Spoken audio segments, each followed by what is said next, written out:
똑똑 취업으로 가는 첫 관문. 친절히 안내해드립니다. 취준생을 위한 취업 정보쇼. Do it yourself DIY 자기소개서. 네, 각종 취업 정보와 자기소개서 작성에 대한 궁금증을 전문가분들과 함께 살펴봅니다. 권혁준 경제평론가 그리고 김묘성 기자 모셨습니다. 반갑습니다. 네, 안녕하십니까. 권혁준입니다. 안녕하세요. 김묘성입니다.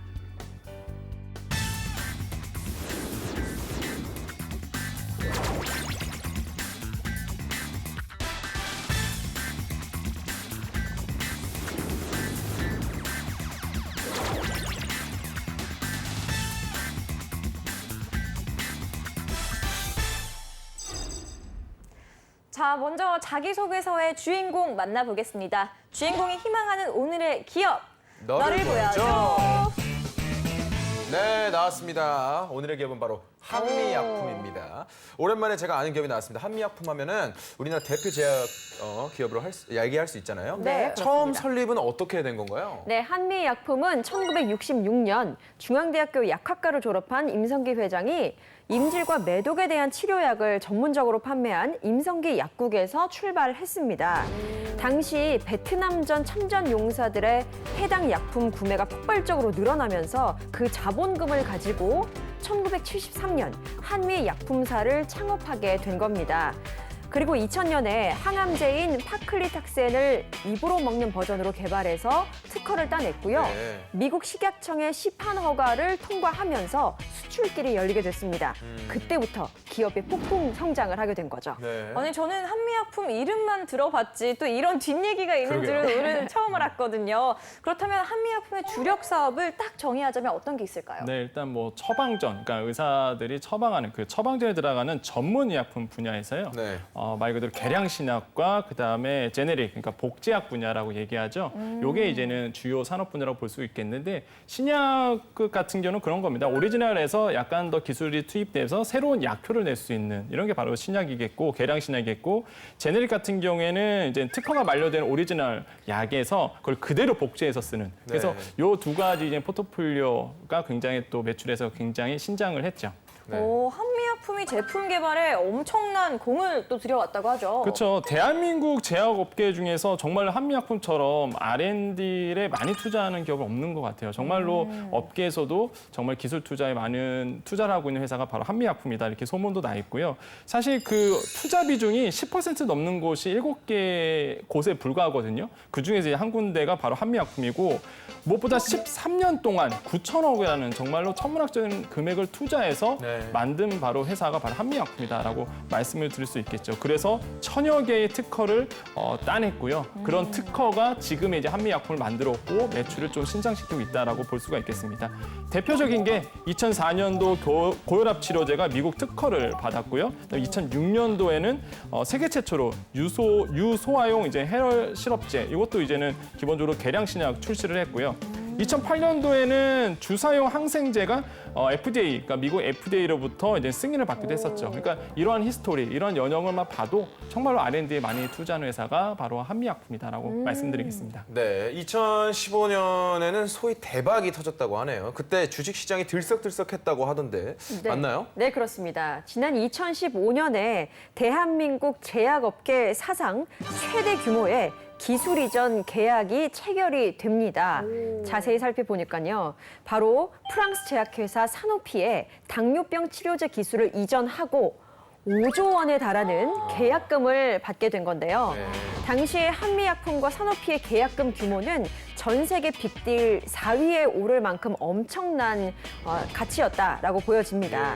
이 계약으로 한미약품은 그때까지 R&D 적자를 한 번에 메울 수 있었다고 합니다. 아니, 그렇다면 이 한미약품 기업의 규모도 굉장히 궁금해지거든요. 네, 그 의약품 시장조사 기관인 유비스트 자료에 따르면요. 상반기, 그러니까 2018년도 상반기 때 원해 처방액, 그러니까 의사가 이게 처방한 거죠. 원해 처방액 분석 결과에 처방액 1위는 바로 2,692억 원을 기록한 한미약품이 차지했습니다. 그러니까 작년 동기가 2,320억 원이었거든요. 그러니까 16% 증가한 수치다. 네. 그래서 근소화 차이로 좀 1등을 했죠. 그러면 그 정도로 시장에서는 굉장히 잘 나가는 회사다라고 볼 수가 있겠고 매출액은 2018년도 반기회 보고서로 기준을 말씀드릴게요. 17년도 사업 보고서는 아닙니다. 2018년도 반기 보고서로 말씀드리면 매출액은 한 4,869억이 나왔고요. 영업이익은 461억 원 나왔습니다. 당기순이익은 256억 정도가 나왔고 인원 현황은 굉장히 많아요. 사실 2,200명 정도가 돼 있습니다. 근데 그 한미약품을 보면은요, 단순히 이제 한미약품 이렇게 볼 수는 없고요. 사실 그 의약품과 원료의약품, 해외의약품 이렇게 나눠지는데 사업 분야가 이게 하나의 영업분으로 보고 있죠. 그래서 한미약품 같은 경우에는 의약품, 그다음 한미정밀화학이 이제 원료의약품, 그다음에 북경한미약품 유한공사가 바로 해외의약품 이렇게 좀 포지션이 돼 있어요. 그래서 우리가 세 개의 회사를 좀 다 알아야지만 여러분 좀 이해를 하실 수 있다고 말씀드리겠고 특히 효자 종목으로는 고혈압 치료제, 아모잘탄도 있고요. 그다음에 말 그대로 고지혈증 복합제로서 로스젯 요게 굉장히 그 핵심 상품이거든요. 이런 게 있는데 이제 로스젯 같은 경우에는 지난 1분기에 이미 50% 이상 매출이 신장된 그러니까 처방액이 급증한 약품 중에 하나입니다. 소재죠. 그러니까 약품의 물질이죠. 그래서 이런 게 굉장히 한미약품에는 효자 노릇을 하고 있다라고 말씀을 드릴 수 있죠. 네, 이렇게 한미약품에 대해서 요약해서 한번 들어봤습니다. 그럼 이제 다음 코너로 넘어가 볼 텐데요. 자기소개서 작성에 필요한 이슈를 선정해 봅니다. TMI 이슈 가이드 함께 하시죠.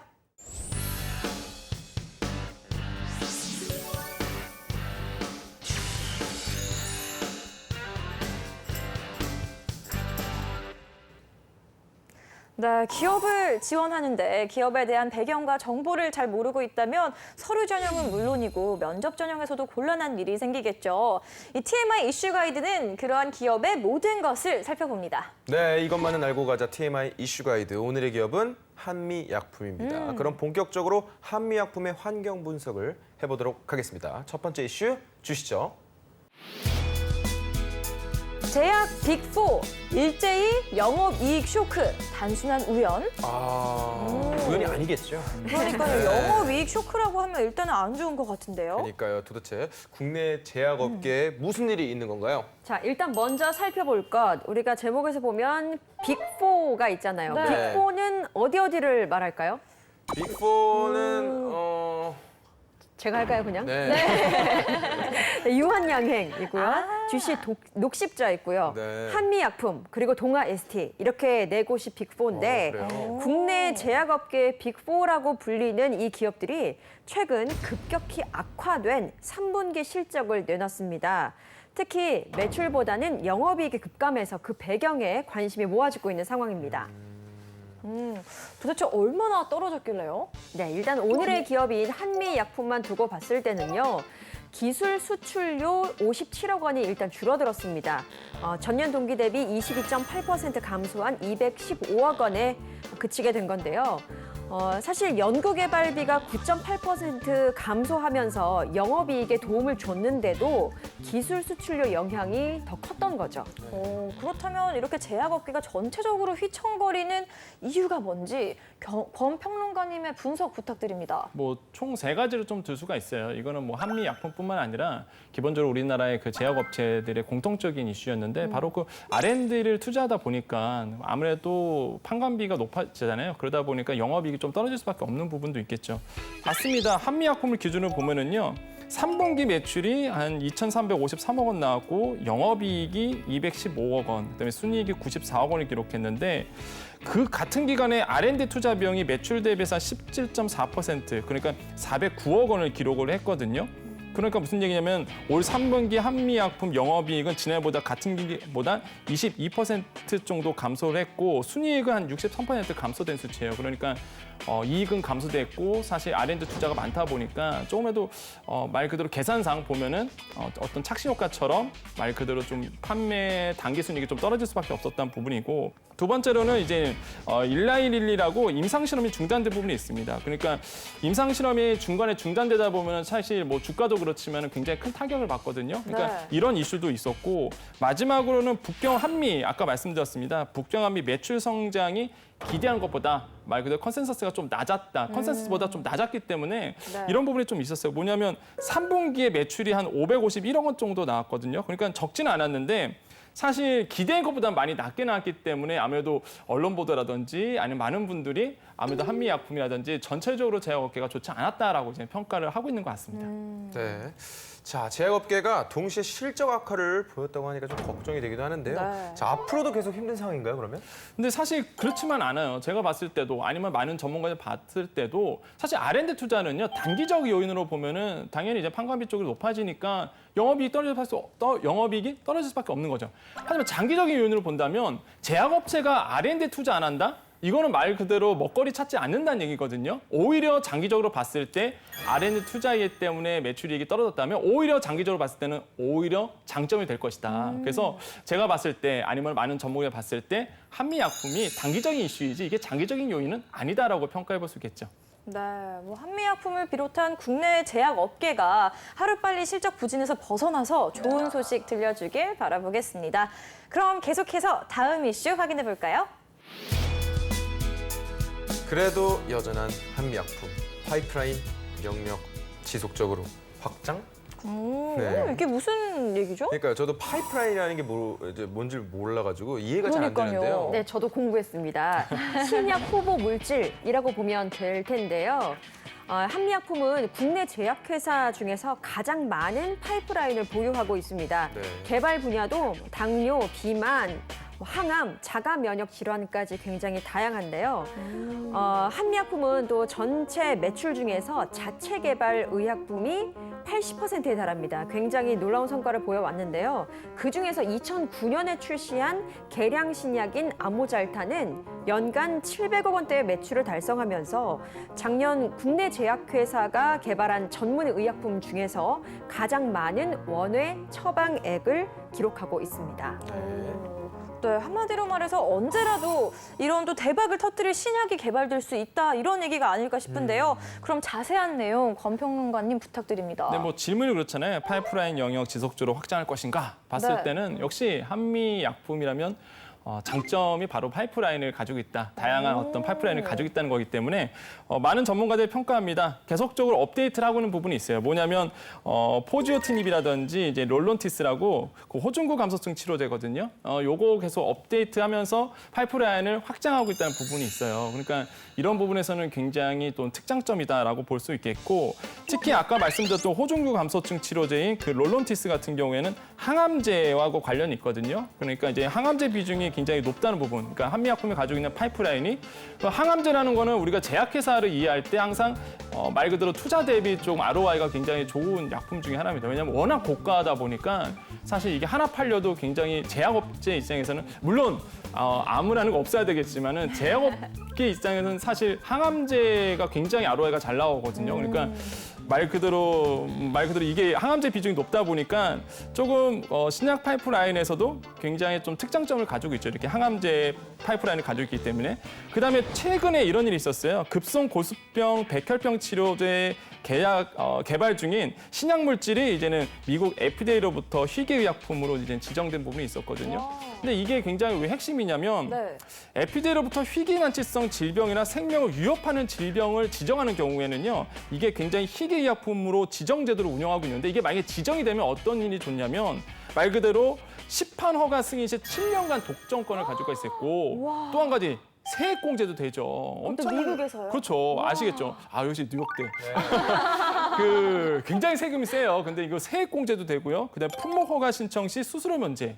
이런 어떤 말 그대로 특혜를 주어지기 때문에 이런 부분에서는 굉장히 한미약품이 뛰어나다. 그래서 굉장히 그런 부분에서는 굉장히 파이프라인 업데이트하고 있는 부분에서 굉장히 특장점이 있고 뿐만 아니라 이제 파이프라인의 절반 이상이 아까도 얘기했지만 뭐 산오피라든지 얀센이라든지 아니면 스펙트럼 이런 다국적 제약 회사에게 파트너십을 이제는 맺고 있기 때문에 굉장히 이런 부분에서는 굉장히 조금 뭐랄까요 한미약품이 이런 파이프라인에서는 정말 큰 장점을 가지고 있다라고 좀 말씀을 드리겠습니다. 네, 자 그렇다면 지금 개발 중인 신약들이 상용화가 된다면 앞으로 한미약품이 본격적인 이 성장기를 맞게 되는 건가요? 그렇죠. 뭐 보통 우리가 주식시장에서 그런 얘기를 해요. 어떤 얘기냐면 제약업체는 기대십니다라는 얘기가 있는데 말 그대로 이런 다양한 파이프라인, 그다음에 다양한 신약 물질, 그다음에 R&D 투자해서 신약을 계속 개발하는 것 이런 거는요. 결국에는 한미약품 입장에서는 기대치를 높이게 되고요. 시장에서는 그러면 당연히 투자금이 또 들어오고 이러면서 계속적으로 상승하는 거거든요. 그렇기 때문에 이런 어떤 팩트만 두고 본다면 굉장한 성장기에는 계속적으로 맞이할 것이다라고 생각해 볼 수 있습니다. 네, 한미약품이 오랜 시간 동안 기술 개발에 공을 들여온 만큼 그 큰 결실을 맺길 기대해 보겠습니다. 자, 그러면 여기서 잠시 쉬어가는 이슈 코너 살펴볼까요? 네, 막간을 이용해서 김묘성 기자께서 잠시 쉬어가는 이슈 랭킹 준비해 주셨죠? 네, 그렇습니다. 오늘 한미 약품에 대해서 이야기를 하다 보니까요. 굉장히 이름 모를 신약들이 줄줄줄줄 나오고 있습니다. 네. 그래서 약간 머리가 아파요. 네. 하지만 이 한미 약품이 신약 개발만 하는 건 아닙니다. 먼저 이슈 랭킹 주제 확인해 보시죠. 추억의 텐텐부터 나인나인까지 오, 저 텐텐 사탕 다 아시죠? 먹었어요. 그렇죠. 네. 많은 분들이 알고 네, 계시는데 이게 어린이 영양제 맞죠? 네, 어린이 영양제인데 참 어른들도 많이 먹었던 네, 맛있죠. 맞아요. 맛있습니다. 지금도 가끔 약국 가면 사 먹는. 그래요? 맞아요, 네. 맞아요. 이게 보니까요, 생후 36개월 이상의 어린이들이 씹어 먹을 수 있는 네. 영양제입니다. 그런데 27년간 꾸준히 어른들한테까지 사랑을 받아왔는데요. 최근 평창 동계올림픽 쇼트트랙 금메달리스트 김아랑 선수가 텐텐의 모델이 됐거든요. 맞아요. 이제 평소 텐텐 사랑이 굉장히 유별나다고 합니다. 이 김아랑 선수가 텐텐을 하루에 13개씩 먹고 키를 4cm를 키웠다라는 일화가 전해지면서 이제 모델에 발탁이 된 건데요. 김아랑 선수 덕분에 이 한미 약품은 과거 텐텐을 복용했던 성인들의, 지금은 성인이 된 그들의 향수를 자극하는 마케팅으로 또 성공을 했습니다. 저도 이거 SNS에서 본 것 네. 같아요. 그렇죠. 김아랑 선수가 또 나인나인 광고 모델로도 활동하지 않았나요? 이게 또 굉장히 재밌는 게요. 네. 김 선수의 실제 아버지인 김항만 씨가 출연을 해서 이제 아버지 건강을 나인나인으로 챙긴다라는 네. 내용의 CF였어요. 그러니까 텐텐을 먹고 자란 김아랑 선수가 이제 부모님 건강은 나인나인으로 챙긴다라는 오. 스토리텔링까지 이루어진 와. 거죠. 굉장히 그렇군요. 괜찮은 광고였어요. 네, 그야말로 효심 마케팅이네요. 네. 네, 그렇습니다. 또 그런가 하면요. 이제 또 감기약 시즌이 돌아왔잖아요. 네. 날씨가 추워집니다. 많은 분들이 감기약을 미리미리 좀 사놓는 경우가 있더라고요. 올해는 또 엄청난 한파가 올 거라는 두려움 때문이기도 할 텐데 네. 그래서 준비한 두 번째 이슈 랭킹입니다. 화면으로 보여주시죠. 감기약 전통의 강호 제품 대 신흥 아이디어 제품. 두 분은 감기약 하면 어떤 제품이 생각나시나요? 감기 조심하세요. 오, 좋다. 이거 아닌가? 브루펜 아니에요? 브루펜? 브루펜 아세요? 굉장히 지금 감기 조심하세요. 네. 그것 때문에 멘탈이 뿅 이렇게 나갈 정도로 뭔가 브루펜 맞나요? 브루펜? 브루펜, 네, 많이 브루펜이요. 들어봤죠. 네. 감기약. 오렌지색. 맞아요. 네, 맛있는 네, 거죠. 맞아요, 맞아요. 숟가락으로. 네, 맞아요. 숟가락으로 맞습니다. 어렸을 때 먹던 감기야. 맞습니다. 아, 그 어렸을 때 먹었거든요. 저도 어렸을 때 먹었던 거예요. 네, 저도 어머니가 이제 숟가락으로 아, 주셨죠. 그렇군요. 이게 띠동갑끼리도 추억의 공유가 되네요. 본인 드세요. 왜 갑자기? 갑자기 네. 왜 그러세요? 굉장히 지금 피곤해가지고요. 지금. 자, 일단 네. 두 분이 말씀하신 제품도 굉장히 많지만 일단 대표적으로 뭐 판피린도 있고 네. 쌍화탕이 또 아. 있잖아요. 맞아요. 쌍화탕. 사실 이 두 가지 제품을 보면요. 국내를 대표하는 장수 브랜드죠. 동아제약과 광동제약의 제품이거든요. 네. 그런데 후발주자들의 참 역습도 만만치가 않습니다. 예전에 저희가 방송을 통해서 말씀드렸어요. 네. 대원제약의 콜대원. 이 콜대원은 짜먹는 감기약이 그러니까 우리나라 최초잖아요. 네. 이것을 내놓으면서 톡톡 튀는 아이디어 제품들이 계속해서 이제 나오고 있거든요. 그중에서 종근당 같은 경우에는 모드콜 플루라는 게 있는데 이건 차처럼 타먹는 감기약입니다. 여기서 차별화가 이루어지죠. 그리고 한미약품 같은 경우에는 인후염 치료제 모겐을 선보이는데 모겐이라는 것은 목에 직접 뿌리는 스프레이 방식인 거예요. 네. 맞아요. 굉장히 새롭습니다. 네. 자, 감기약 시장도 이 경쟁이 어마어마한 것 같은데요. 네. 이게 경쟁이 치열하다 보니까 네. 말 그대로 시장 규모도 점점 더 크고 있는 시장이 예. 바로 이 감기약 시장이다. 그래서 일반 의약품이잖아요. 일반 의약품 기준으로 국내 감기약 시장은요, 2013년도부터 매년 연간 6에서 한 7%씩 성장했습니다.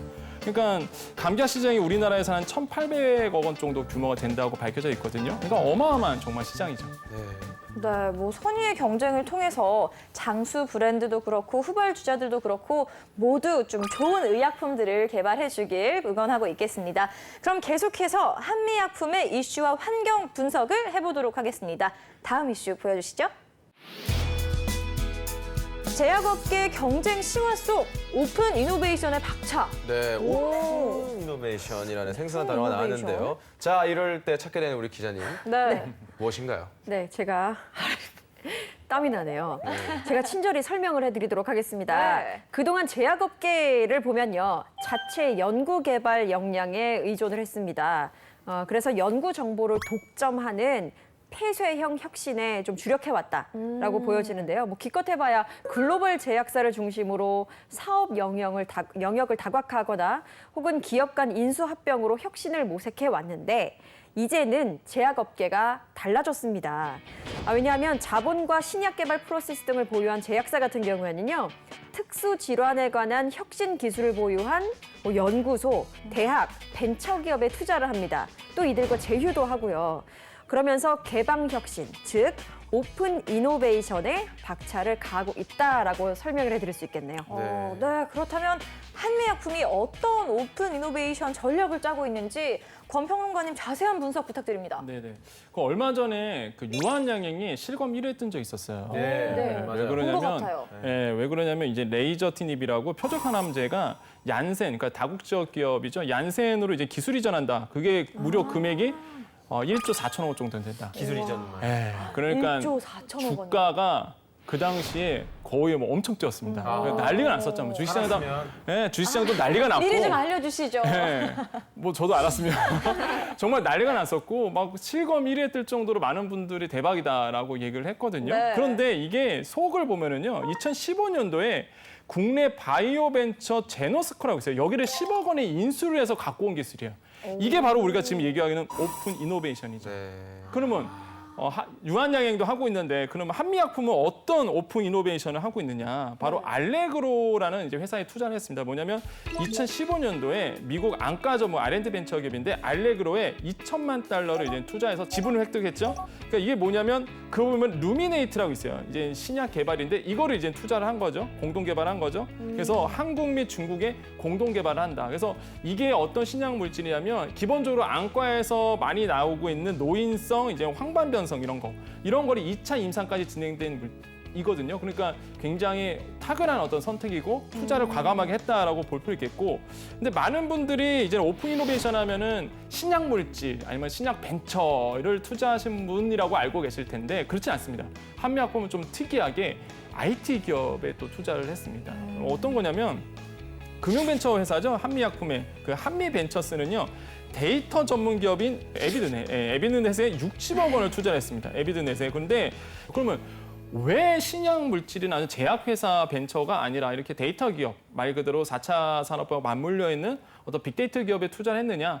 역시나 지금 신약 물질을 개발하거나 아니면 신약을 개발할 때 리스크가 굉장히 크거든요, 사실. 시장에서도 거의 한 10%만 살아남는다. 이럴 정도로 투자 대비해서 리스크가 굉장히 큰데 이것을 리스크를 줄이기 위해서, 그러니까 리스크를 해지하기 위해서 이런 빅데이터를 돌린다는 거죠. 임상을 할 때도. 그래서 실제적으로 성공 가능성을 높이겠다. 그래서 제가 봤을 때도 야, 정말 머리 잘 썼다.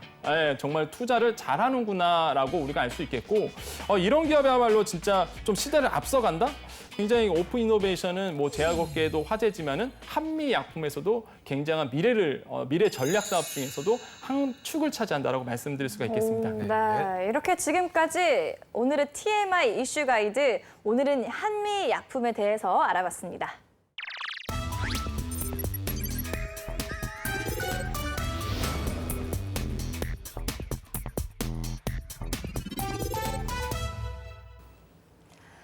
네, 오늘 주인공의 프로필을 살펴볼 텐데요.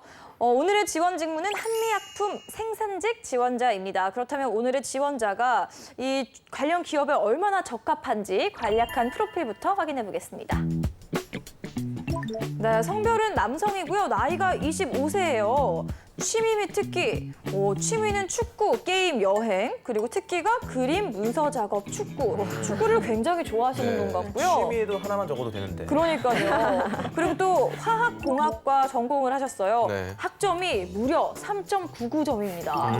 네, 어학 부분에서 토익 770점, 그리고 토익 스피킹 레벨 6를 받으셨고요. 또 지적장애인 여가생활 보조 및 교육봉사를 6년 7개월 동안 하셨어요. 네.